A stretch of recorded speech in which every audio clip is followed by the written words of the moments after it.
आज हम चर्चा करेंगे पर्यावरण अध्ययन में सतत और व्यापक मूल्यांकन के विषय में। सतत और व्यापक मूल्यांकन की पहले शाब्दिक अर्थ के रूप में व्याख्या करते हुए हम जानते हैं कि इसका अर्थ क्या है। सतत सतत का अर्थ छात्रों की वृद्धि और विकास के अभिज्ञात पक्षों का निरंतर मूल्यांकन करने से है। यह पूरे सत्र में फैली हुई प्रक्रिया है जो छात्रों की निरंतर प्रगति को अवलोकित करती है। व्यापक का अर्थ छात्रों की वृद्धि और विकास के शैक्षिक तथा सह-शैक्षिक दोनों ही पक्षों को शामिल करने से है। मूल्यांकन में सतत और व्यापक मूल्यांकन के निरंतर और व्यापक आधार पर शिक्षा और अन्य व्यवहार परिणामों का आकलन है। इस तरह सतत और व्यापक मूल्यांकन पूरे सत्र में निरंतर और व्यापक छात्रों के मूल्यांकन पर आधारित प्रक्रिया है। सतत तथा व्यापक मूल्यांकन विद्यालय आधारित मूल्यांकन की प्रणाली है जिसमें छात्र के विकास के सभी पक्ष शामिल किए गए हैं।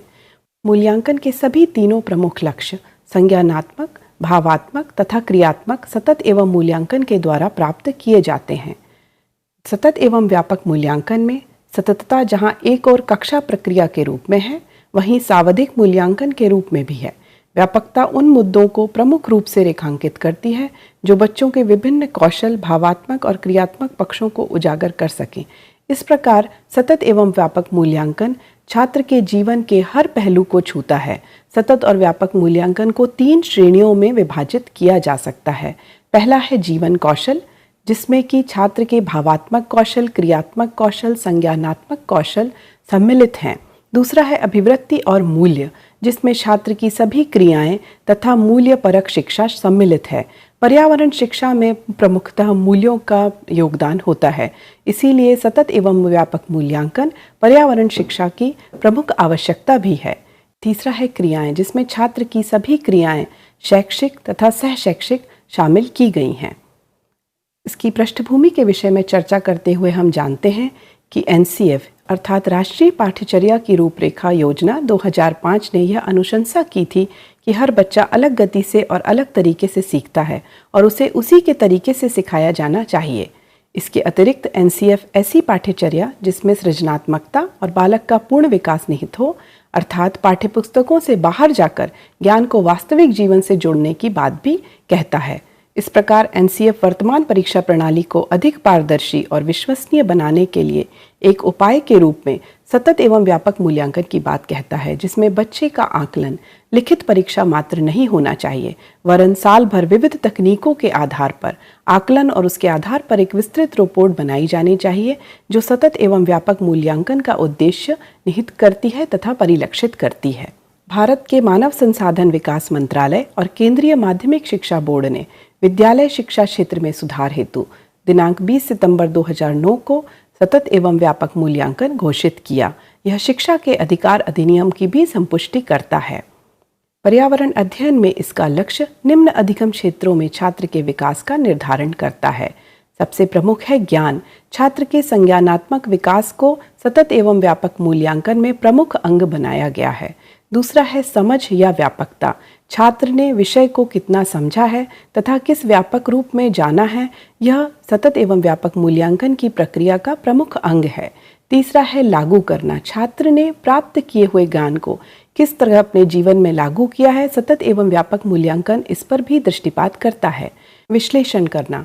छात्र ने किस तरह ज्ञान को विश्लेषित किया है तथा संज्ञानात्मक रूप से क्रियाओं में किस तरह परिवर्तित किया है, यह भी सतत एवं व्यापक मूल्यांकन का प्रमुख दृष्टिकोण है।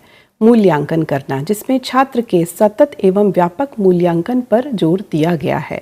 छात्र के पूरे सत्र में जो भी क्रियाएं की जाती हैं उनका अवलोकन तथा दृष्टिकोण विकसित करने के लिए जो निदानात्मक अनुदेशन दिए जाते हैं उनके विषय में जानकारी एकत्रित करना मूल्यांकन का प्रमुख उद्देश्य है।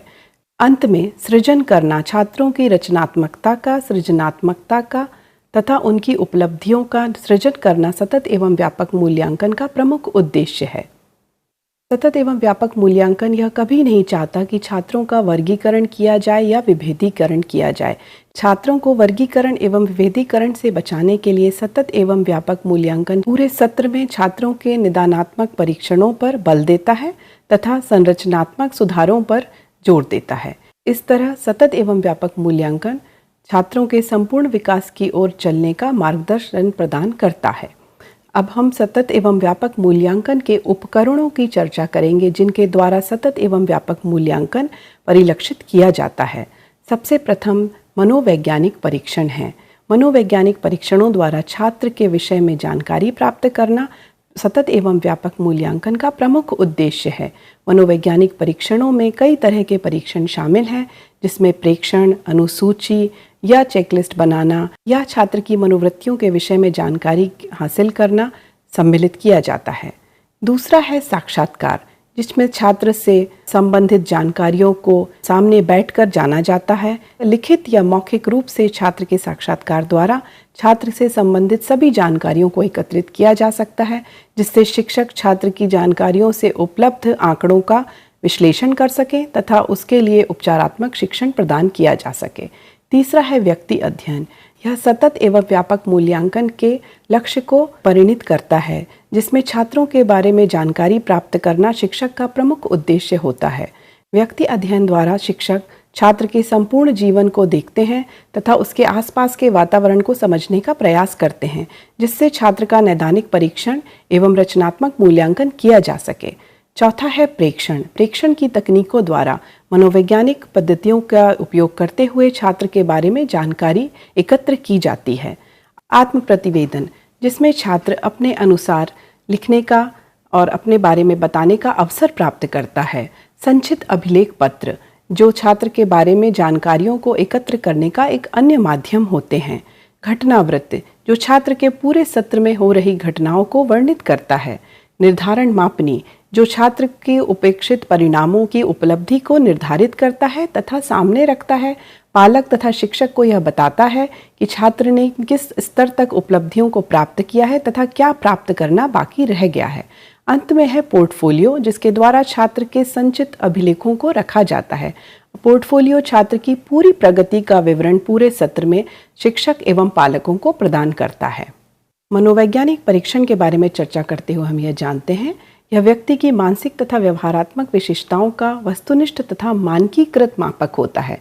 अतः सतत एवं व्यापक मूल्यांकन में मनोवैज्ञानिक परीक्षणों का प्रमुख स्थान है। साक्षात्कार की विधि में परीक्षणकर्ता आदमी से बातचीत करके सूचनाएं एकत्रित करता है।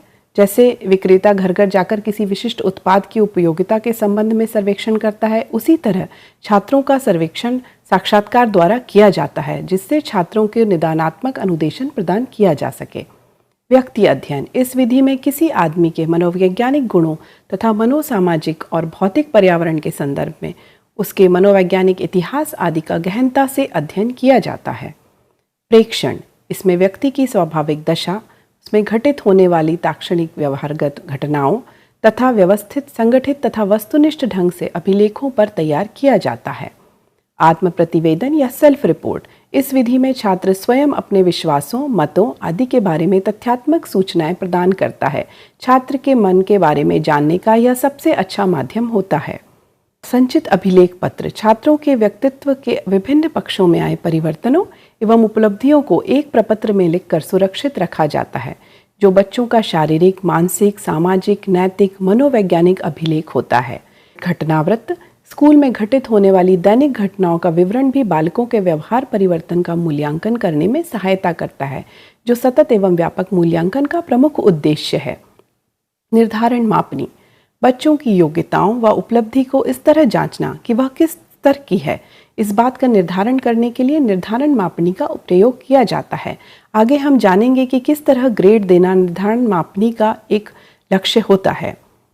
पोर्टफोलियो, समय की एक निश्चित अवधि में विद्यार्थियों द्वारा किए गए कार्यों का संग्रह, जो पूरे सत्र को परिलक्षित करता है। ये रोजमर्रा के काम भी हो सकते हैं या विद्यार्थी की किसी उपलब्धि का वर्णन भी हो सकता है, या उसके सीखने की क्रमिक प्रगति का रिकॉर्ड भी पोर्टफोलियो कहलाता है।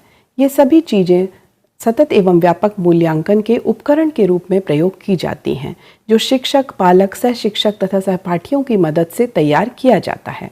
अब हम जानेंगे कि सतत एवं व्यापक मूल्यांकन की प्रक्रिया क्या है। छात्र के सीखने को केंद्र बिंदु बनाकर सीखने के परिणामों की पहचान करना, उद्देश्यों की पहचान करना कि किस छात्र के लिए क्या आवश्यक है, क्या दिया जाना चाहिए। इसके बाद आकलन प्रक्रिया निर्दिष्ट करना, छात्र को मूल्यांकनों को अवलोकित करना, डेटा एकत्र करना और उसका विश्लेषण करना तथा परिवर्तन करना। परिवर्तन की प्रक्रिया में छात्र को दिया जाने वाला उपचारात्मक शिक्षण तथा रचनात्मक मूल्यांकन भी सम्मिलित होता है। इस तरह यह प्रक्रिया छात्र के सीखने को केंद्र बिंदु बनाकर पूरे सत्र में निरंतर चलती रहती है। अब हम जानते हैं कि सतत एवं व्यापक मूल्यांकन की क्या विशेषताएं हैं। इकाई परीक्षण की आवृत्ति, सीखने के अंतराल के निदान के रूप में तथा सुधारात्मक उपायों का प्रयोग करने के रूप में, पुनः परीक्षण करने के रूप में तथा आत्म मूल्यांकन के लिए शिक्षकों और छात्रों के लिए प्रतिक्रिया के रूप में सतत एवं व्यापक मूल्यांकन बहुत ही आवश्यक प्रक्रिया है। जैसा हमने जाना कि पूरे सत्र में छात्र का व्यापक एवं सतत मूल्यांकन करने के लिए हमें 4 चरणों से गुजरना होता है। पहला है सूचना या प्रमाण एकत्रित करना, जिसमें स्वयं छात्र अन्य छात्रों, अन्य शिक्षकों, अभिभावकों और समुदाय के सदस्यों से मूल्यांकन तथा स्वमूल्यांकन, लिखित वर्ग और गृह कार्य की समीक्षा करने से छात्र का सतत तथा व्यापक मूल्यांकन किया जा सकता है।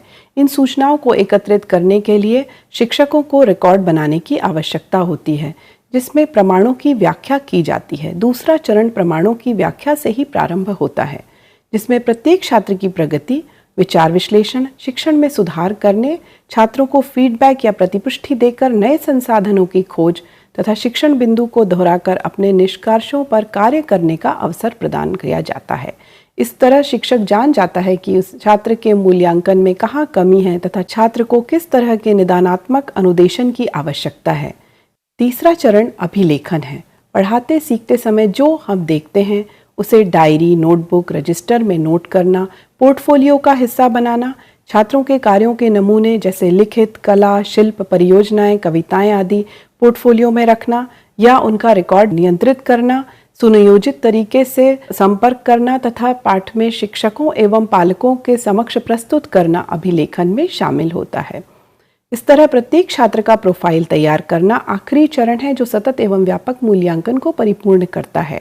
छात्रों की किन्हीं असामान्य घटनाओं, परिवर्तनों, समस्याओं, प्रमाण की व्याख्या, शक्तियों और शिक्षण प्रमाणों को नोट करना छात्र के प्रोफाइल तैयार करने में सम्मिलित होता है। इस तरह इन 4 चरणों में सतत एवं व्यापक मूल्यांकन तैयार होता है। सुधार के लिए योजना बनाना एक अन्य चरण है, जिसमें प्रत्येक छात्र को सार्थक रूप से सीखने के अवसर प्रदान करना तथा अधिक मदद के जरूरतमंद छात्रों पर ध्यान देना आवश्यक है। अधिक उन्नत छात्रों को चुनौती देते हुए सार्थक शिक्षण अवसर उपलब्ध कराना भी सतत एवं व्यापक मूल्यांकन का उद्देश्य होता है। इस तरह सतत एवं व्यापक मूल्यांकन पूरे समय चलने वाली प्रक्रिया है, जो इन 4 चरणों में पूर्ण होती है। इस तरह 1 तिमाही के आंकड़ों को लिखने का रिकॉर्ड किस तरह रखा जाता है, उसका एक नमूना आपके सामने है। इसमें आप जान सकते हैं कि बच्चे का नाम, अवलोकन जिसमें उसकी मौखिक अभिव्यक्ति के बारे में लिखा जाना चाहिए, अवलोकन 2 जिसमें उसके लिखित कार्यों का वर्णन हो, अवलोकन 3 जिसमें चित्रांकन तथा क्रियात्मक प्रगति का वर्णन हो, चौथा अवलोकन परियोजना कार्य से संबंधित है जो पूरे सत्र में छात्र को दी जाती है, 5वां अवलोकन सृजनात्मक लेखन से संबंधित है, 6वां अवलोकन चित्र पठन कार्य से संबंधित है। अंत में शिक्षक द्वारा गुणात्मक विवरण या टिप्पणियां की जा सकती हैं। इन टिप्पणियों में शिक्षक के अलावा सहशिक्षक, सहपाठी तथा पालक भी या समुदाय के अन्य लोग भी शामिल हो सकते हैं। अब हम जानते हैं कि पर्यावरण अध्ययन में सतत और व्यापक मूल्यांकन की क्या विशेषताएं हैं। सतत एवं व्यापक मूल्यांकन बच्चे के विकास के सभी पहलुओं को शामिल करता है, जो सतत एवं व्यापक मूल्यांकन का प्रमुख उद्देश्य है।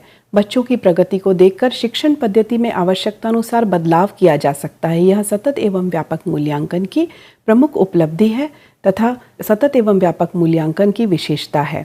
पर्यावरण अध्ययन में सतत एवं व्यापक मूल्यांकन का उद्देश्य सीखने को और बेहतर बनाना और कमजोरियों का पता लगाना एवं उसका निदान करना है।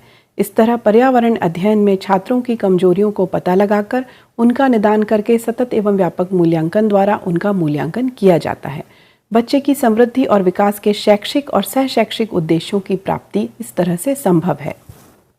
सीखने की गति एवं दिशा के साथ साथ बच्चे की आवश्यकता, अभिरुचि, कौशल, योग्यता को भी सतत एवं व्यापक मूल्यांकन पोषित करता है।